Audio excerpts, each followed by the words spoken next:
Solve this two-step equation. It's a two-step equation because it involves two operations, multiplication shown here and subtraction shown here. Let's take this equation and plug it into this template. So we get negative 4x minus 12 equals negative 16. We want to get rid of this minus 12 from this side of the equation, so we add 12 to both sides. So we get negative 4x minus 12 plus 12 equals negative 16 plus 12. So as you can see, we add 12 to both sides of the equation.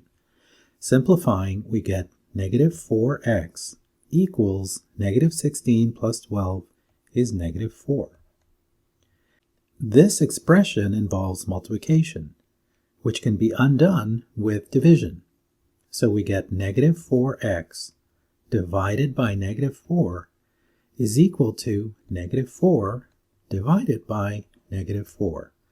So as you can see, we divide both sides of the equation by negative 4. Simplifying, we get x is equal to 1.